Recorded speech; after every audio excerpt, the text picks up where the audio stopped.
Hi everyone, my name's Lee Plowman from Optomly.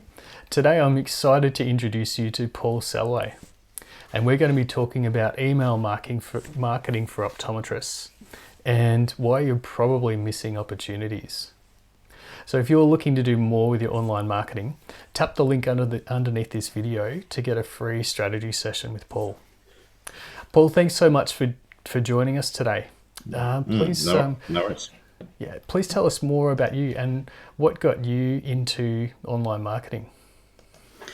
Yeah, well, thanks for having me on your channel, Lee. I'm from Brisbane originally, from Australia. I studied business at university, and I guess originally I got into web design around about 2008. Because I had like a project I had in mind. I guess I've always had a bit of an entrepreneurial streak. And I just found it really hard to sort of, at that time, to find a developer who could deliver what I wanted. So I decided to basically try and figure it out for myself. And so I got deep into web design, particularly using WordPress. And I just really loved it. And then I found out that there are other people in the same situation as me who needed some technical help. And then I that kind of set me on the road of becoming a website designer, website developer, particularly with the WordPress platform, which is very popular, of course, these days for small business. And but along the way, also, I found that like businesses, they need a little bit more than just a website. Like at the end of the day, a website is just kind of like a business card. If that's all you've got, it might look nice, but it's not necessarily adding dollars to your bottom line. Um, so I became interested in digital marketing, like all aspects of digital marketing. And I made the decision fairly recently that I'd like to work with independent optometrists, particularly in Australia, because I think that you guys have some unique challenges that my skills and experience can help with. I also think that you've got a very interesting kind of business model where you've got like you know, the appointments, and there's like the whole service side of your business, but there's also kind of a retail side as well in terms of like selling your frames and lenses and consumables and so on. So I think it's something that would be a good fit for me. And so over the last few months, I've been really sort of pivoting in this direction of working with independent optometrists in Australia and New Zealand. And I went through a process of actually analysing a lot of websites. I think I did a research exercise on about 150 different websites owned by independent optometrists in the country. And from that research exercise, I sort of learned a lot of things about what optometrists are doing in terms of their online presence and their online marketing strategies.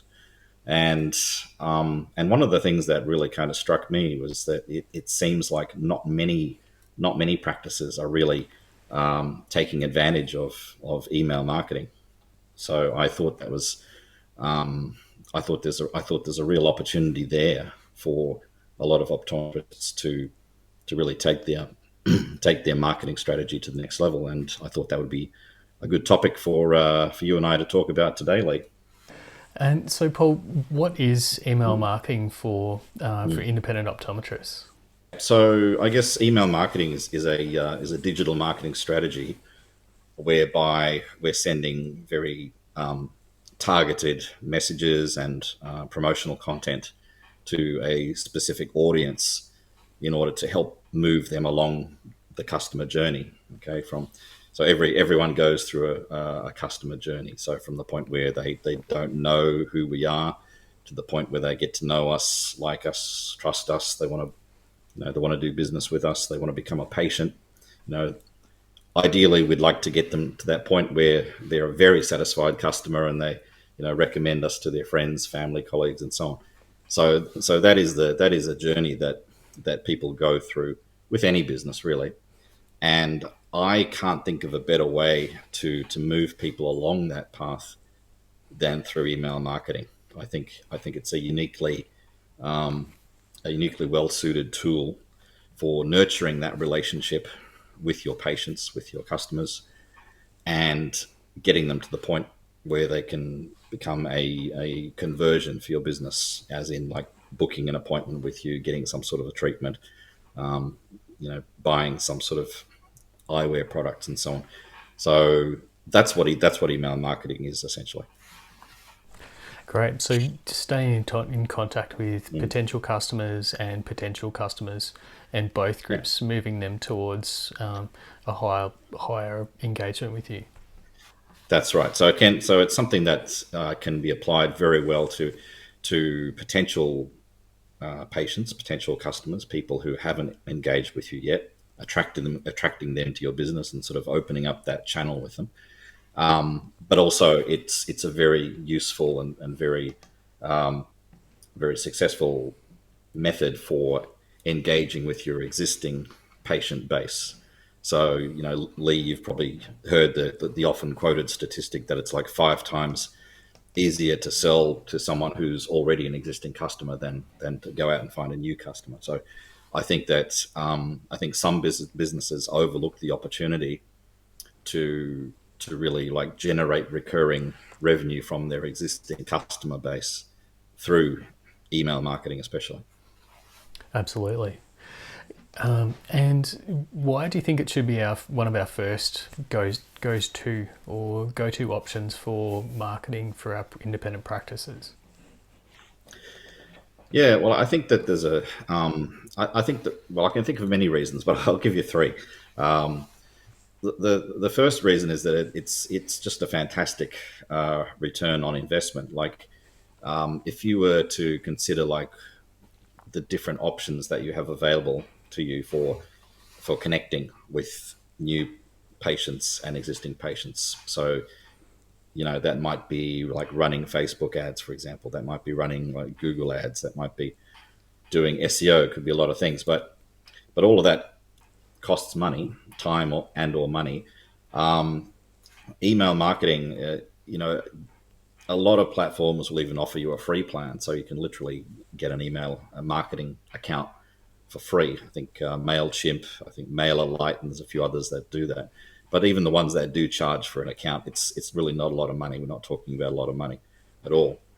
And so once you've got a list of email addresses, people who've signed up, people who've opted in, essentially that gives you an open communication channel with them, for no further expense. So it's a fantastic ROI. The second reason I think is you can hyper hyper target your messaging. So, you might have some patients who, have a young family, for example, and maybe they are interested in getting advice about eye care for their youngsters, for their kids. And on the other hand, you might have sort of an older audience segment, and you know that they're more interested in getting advice and recommendations on things like diabetes and glaucoma and that sort of thing. So you can really make sure that you're getting the right message to the right person. And I think the third reason why I think everyone should consider email marketing, and it should be part of your overall marketing strategy, is because you own that traffic. You own that relationship with your clients. If I'm reliant on something like Facebook to communicate with my client base, overnight, if Facebook changes their policy, or if Facebook doesn't like me for some reason, or whatever, then essentially that would be cutting my legs out from under me. It's kind of a risky situation to be in, where you're really reliant on one proprietary platform for your channel of communication with your customer base.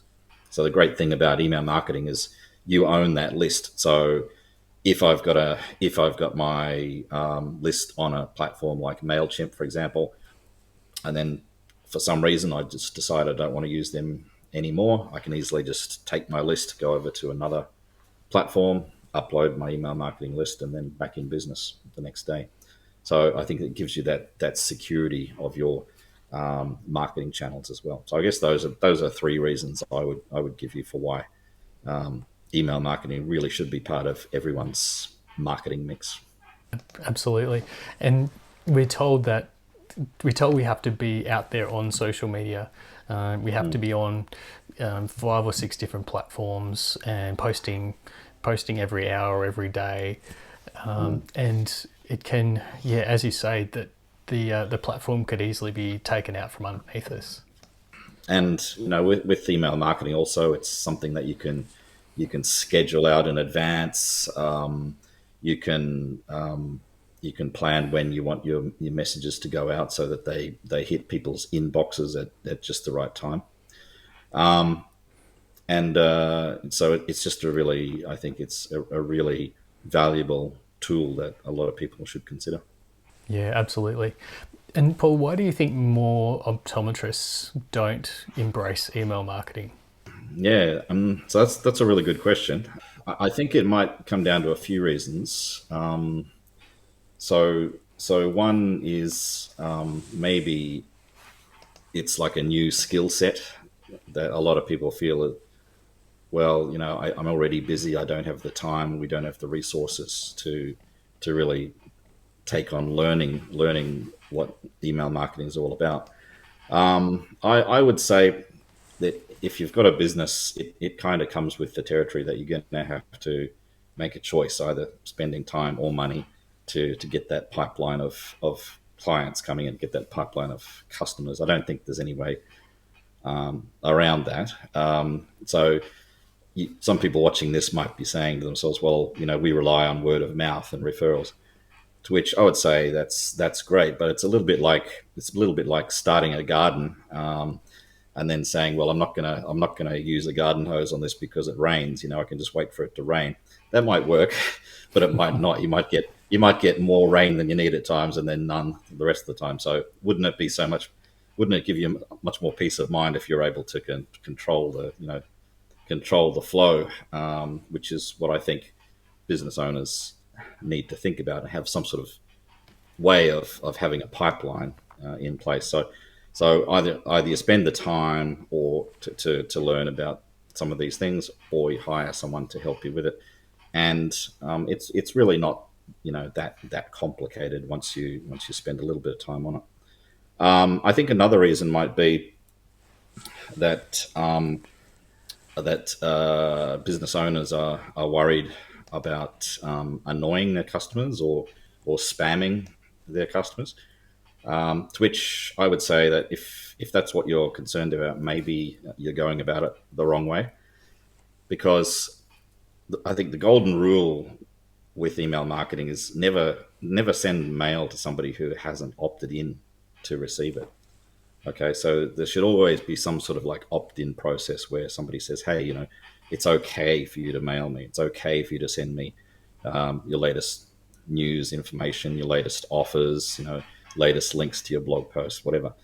And of course, by law, I believe every email that goes out from these marketing platforms, there is an unsubscribe link at the bottom of it.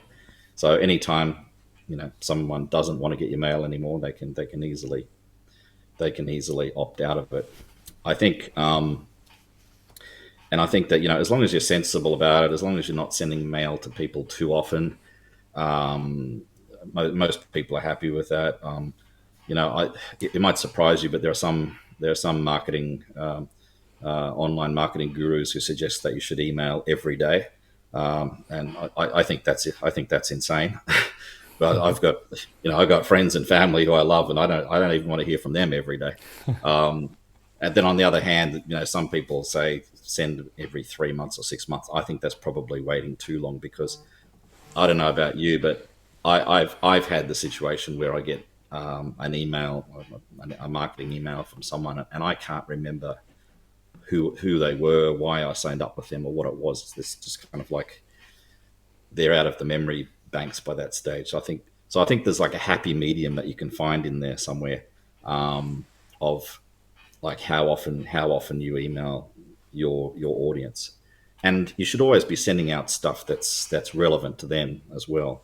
So I mentioned earlier about how you can send out, stuff about, you know, pediatric eye care to those people who want to receive that type of information, and you can send out information about diabetes, glaucoma, whatever, to another audience segment. So as long as you're always sending out helpful, well, as long as most of your emails are providing value, and you're not sending them out too regularly or too irregularly, I think you're good to go.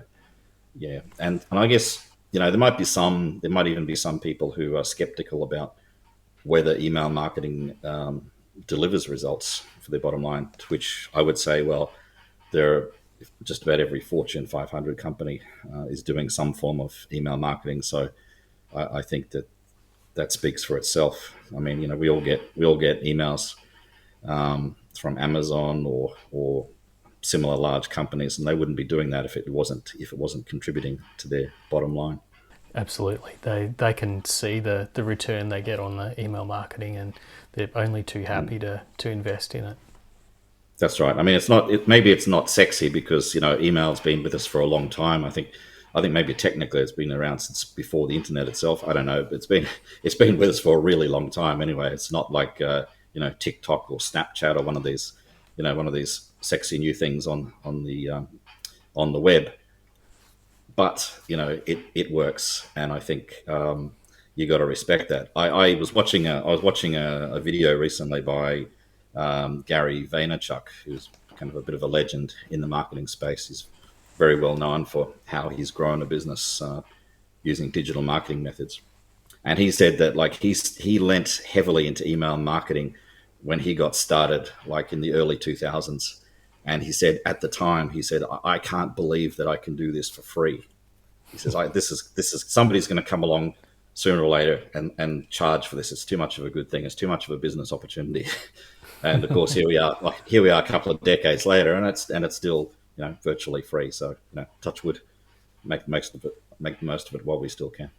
Absolutely. Yeah, it's incredibly invaluable to Yeah. use. Paul, tell us what are some tips for creating effective email marketing campaigns that are going to increase our patient visits and appointments and also drive revenue for the practice? Yes. So I think there's a lot of things that you can do. I think a lot of it's trial and error. I think a lot of it is like looking at your results. Like I'm a bit of a statistics nerd. I love to see my stats, and so for me that's part of what I enjoy most about email marketing is like crafting a campaign, then sending it out, and then you get to see the results. Like you get to see like what percentage of your mails get opened. You get to see what percentage of people click through on your call to action, your offer. You get to see how many people unsubscribe, all of that. So I think keep an eye on the stats, and that'll tell you whether what you're doing is working or not. I think it's always good to consider how you can provide value to people through your email. Like I get a lot of emails from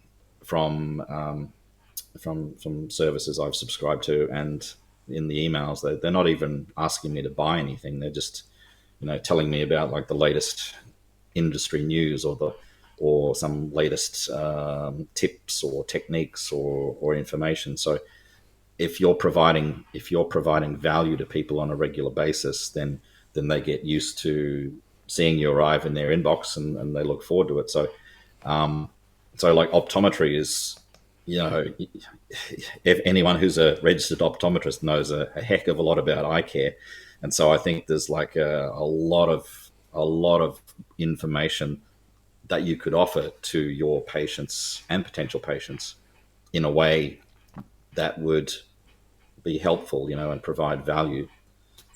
So, like if your practice specializes in dry eye treatments, for example, you could go on, you could provide like a series of emails about um, like prescription and non-prescription treatments for dry eye. You can talk about like lifestyle changes you could make to alleviate dry eye. All of these things, that I think lay people just don't know, and so that gives you a really great opportunity to position yourself as the expert, as the voice of authority. And not only that, but it creates that connection, so they get to know you, get to like you, get to trust you.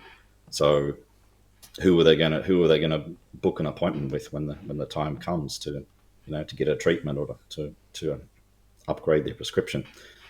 So probably I think maybe if 1 in 6 of your emails is actually like um, asking them to buy something or asking them to try a service, I think that's probably about the right ratio.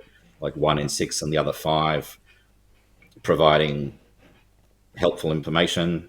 You can also do things like, just tell them about what's happening in your practice. Like maybe maybe you've got some new frames in, like, or maybe you just want to tell them about change to your business hours. There's a lot of things that you can offer there, other than there's a lot of things that you could include as content other than a direct response, kind of like asking them to pay for something. So I think that having the right mix in your campaigns is also important.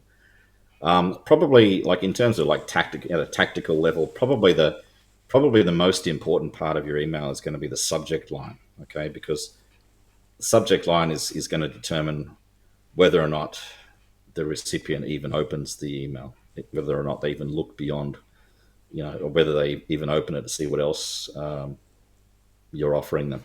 So I think that is something that you should play around with, and there are some suggestions about how you craft a subject line to encourage people to open it, which we won't get into tonight because we won't have time. But I think that if you do all of those things, if you watch your stats, if you provide a mix of content, and just trial and error with things like subject lines, I think all of that can help to contribute to a successful email marketing strategy.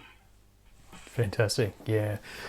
There's so much, as you say, there's so much information that we could share that's helpful and relevant, and people do genuinely want to hear from us. So to be able to Mm. stay top of mind, to keep building trust in your brand, and Yep. then you're there right when someone's looking to make an appointment. They know you straight off the top of their head. Exactly, exactly. Like, there's someone I know who he said that I'm always getting these emails from a company that I think offers mortgage insurance, and he says, it's not really the most exciting thing to find in your inbox, mortgage insurance, yeah, emails about mortgage insurance, but the day will come one day when he does need to need to buy mortgage insurance. Who's he going to call, right? Who's he going to contact? It's going to be the person or the company that's top of mind. He's going to start with them, if nothing else, right? So just staying top of mind, just being present, just being in people's inbox, so they get used to seeing the name of your practice, and the name of the key persons, the key personnel in your office. I think all of that helps to really to really drive business results. Yeah, that's awesome. There's some really inspiring ideas here, Paul. So, how can we start to implement these things into our business workflow? Okay. Well, at the beginning of the interview, I talked about how you can use email marketing for kind of two cohorts, if you like. So there are those people who aren't existing patients, but we want to kind of like attract them, draw them into some relationship, and then there are the others who are existing patients. So for the first group, if we want to try to attract new patients, new customers to our business, I think one of the things that you can do is have what we call a lead magnet, okay, on your website. And typically this is like some people call it a freebie, but it's something maybe they can download. Like, it might be a PDF on like the 10 things you can do to alleviate dry eye, okay, or like, seven 7 top tips for myopia prevention or something like that. So you're giving people a quick win, something that they can take away, something that they can get value from. In order to get it, they provide their email address, and then they become part of your marketing list. Okay, and then from that point, you can tell them about what you're doing in your practice. You can tell them about what makes you different from the competition. So that's how most businesses, I think, address that first cohort of people. And like I said, from my analysis of a lot of optometrist websites, very few people are doing that. So if you're one of the few practices that does have that kind of lead bank, that if you do spend the time to create that kind of campaign, then I think that you're already ahead of the curve. The other group, the existing patients that you have, I'm imagining that every practice goes through some kind of like an onboarding workflow with new clients. So you're getting the contact information from them. I imagine that a lot of times you're getting their email addresses. I think there's a great opportunity right there to just say to any new patient, "Hey, would you mind if we contact you in a couple of days, just to make sure everything's going well with after your treatment here today? We just want to check in and make sure everything's okay. Is it okay? Is it all right for you if we contact you by email, and also perhaps remind you about future visits or share information about our practice with you? Is that all right?" And so, like, who's going to say no? Who's going to say no? I don't want you to check if everything's okay. So most patients are going to agree to that. And so by getting that consent, okay, that means that you can then start the process of adding them to your marketing list. You can tell them about, like, maybe like new services that you're offering. You can tell them about you can remind them about important calendar things, important dates on the calendar, like your private insurance deadline is coming up. Don't forget, use it or lose it, that type of thing. So, and I think if they do agree to that process, you can also use that as an opportunity to find out specifically what they're interested in. So in your email, like in your email that you send them after they agree, your email might look something like, "Hey, thank you for visiting our practice. We really hope you had a good experience. By the way, are you interested in learning more about any of these things?" And you might have, like, dry eye treatments, myopia prevention, diabetes, glaucoma, da da da, sports vision, all these things that you might think of, that you might want to, like, categorize people into content buckets, if you like. So if somebody checks off some of these if they check off that they're interested in some of these categories, then that means that in the future you can create specific content for them that they're going to be interested in, that they're actually going to consume. And I think also after that, there's also an opportunity to send them another follow-up email and say, "Hey, thank you for opting in to these content categories. By the way, it would really help us if you were to leave a review on our Google business profile." Okay, so this is a way that we can get more reviews, more better star ratings on our Google business profile. Because if you think about it, if somebody's opted in for your email marketing list, if they've said, "Hey, tell me all about dry eye prevention, tell me all about myopia treatment," more than likely they've had a good experience you the first time around. So they want to leave a good review for you. So I think that there's a lot of things that we can get from this whole strategy. We can create connections with our clients. We can find out what type of content they're interested in, so that we can get the right message to the right person. And we can also encourage reviews, which are an important part of our online presence, and I think they're going to become even more so over time. I think Google is putting more and more emphasis on patient reviews and customer reviews and star ratings and so on. So for the purposes of future proofing our business, I think we need to encourage that process as soon as possible. Absolutely. Yeah, great. And if you're looking to boost your practice numbers and during these cooler months, tap on the link below to chat with Paul about email marketing today. So Paul, thank you so much for joining us today. Really appreciate your insights into email marketing, just how much of an opportunity it is for independent optometrists. And thanks so much for sharing these really useful tips with us today. Thank you. Yeah. So if anyone would like to learn more about how I can help them, they can find me at Optics Digital Marketing. It's opticsdigital.net, and the link will be in Lee's show notes. So I suggest you can just click on there and we can connect that way. Awesome. Great. Thank you so much, Paul.